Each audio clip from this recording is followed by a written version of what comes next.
Back to our regularly scheduled program today. We'll talk Eldora Million, entries, who to watch, and a whole lot more. Let's go.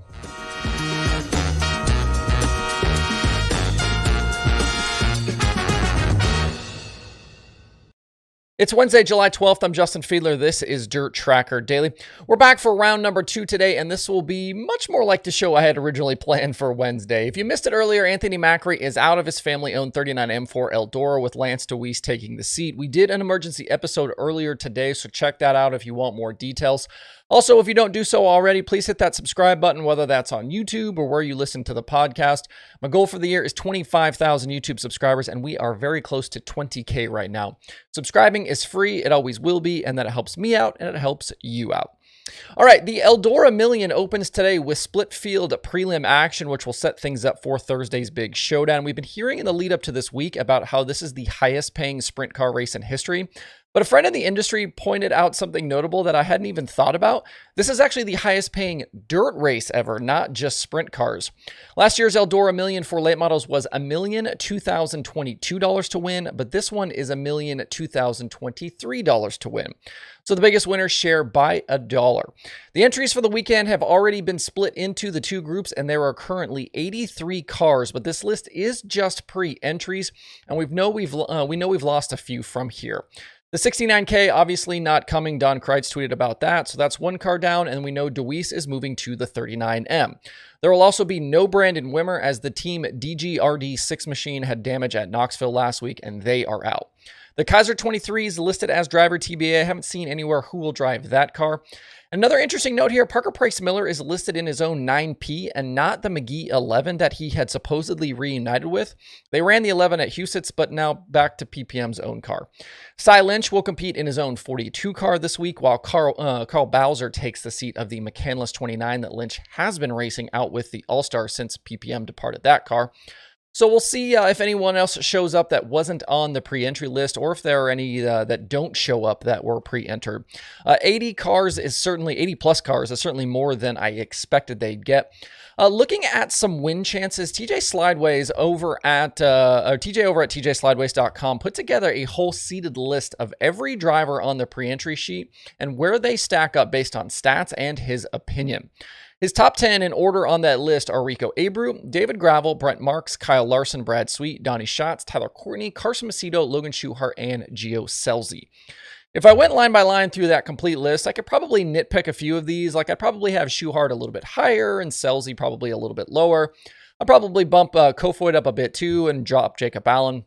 But I do think it's a solid list and a lineup of who to expect to do well. TJ went deep into the stats, and he's obviously seen a lot of sprint car racing over his years of coverage. If you want to see the full list, you can do that over at tjslideways.com.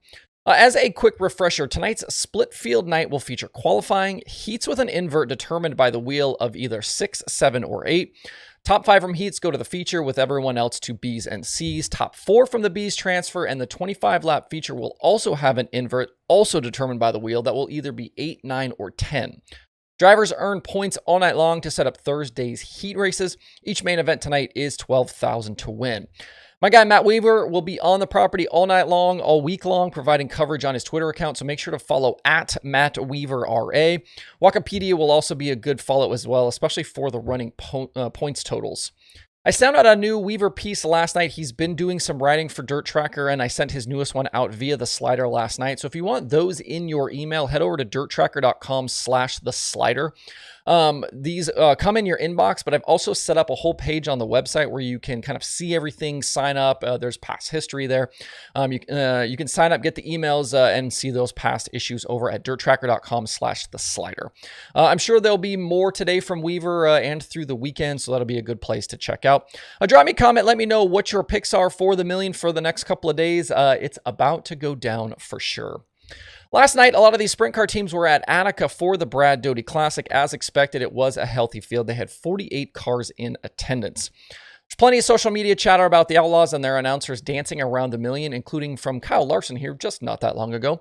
And for some reason, this whole thing seems to make people upset. Yes, it would be nice to see everyone play nice all the time, but that just isn't how the world works.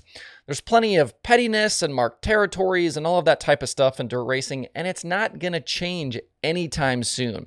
And let's be real, everybody already knows about the Million, whether Johnny Gibson mentions it or not. And this doesn't happen just with World Racing Group. This happens from a lot of different sanctioning bodies, a lot of different racetracks, even some drivers.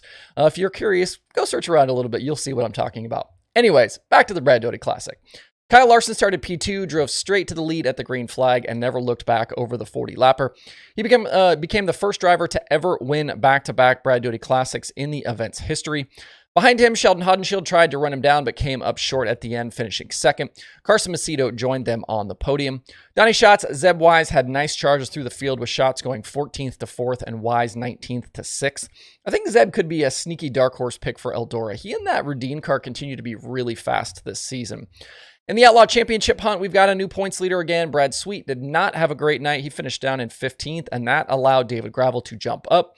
He's now 8 points clear, with Macedo 34 back, Brad in second. After tonight and tomorrow, the Outlaw portion of the Eldora weekend starts on Friday with the night before, and then Kings Royal on Saturday. Davenport Speedway last night, Jonathan Davenport made a significant move forward towards that final 4 locked-in set of drivers for the Lucas Chase for the championship. He's been chasing Tim McCready along with Devin Moran, and a victory last night brought him much closer. After battling with Moran through the opening laps, which included contact on the very first lap, JD took over for good on lap 13 and went the distance for his 5th series win of the season. Moran and Ricky Thornton Jr. joined him on the podium.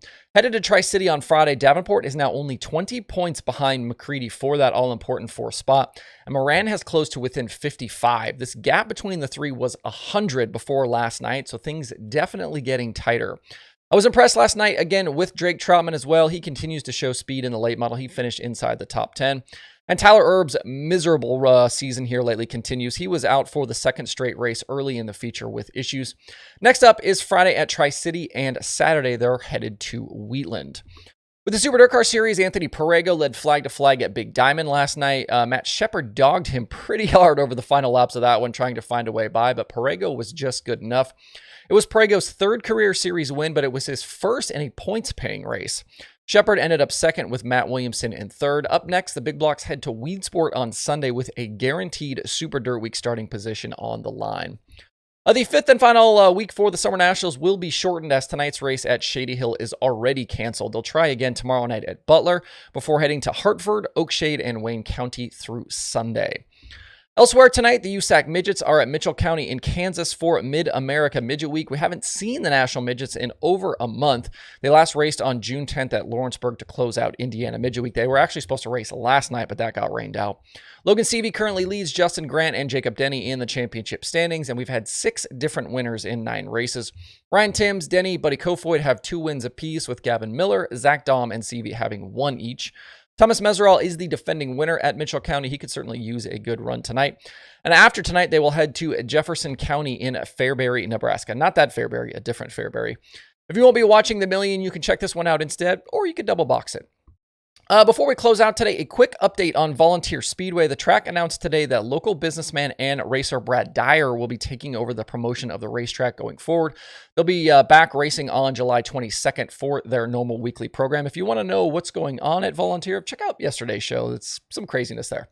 Unfortunately, though, the upcoming Southern National show at Bulls Gap has been dropped from the schedule, and no race will be put in its place. You can see more details on the Volunteer Speedway Facebook page and SouthernNationalsSeries.com. All right, that's it for the show today. It's been a crazy day out there for sure. Glad you guys came along for the ride and the 2 shows we ended up doing. Make sure to check out the streaming schedule today and enjoy the racing tonight. Hope you guys have a good Wednesday out there. We'll see you right back here tomorrow.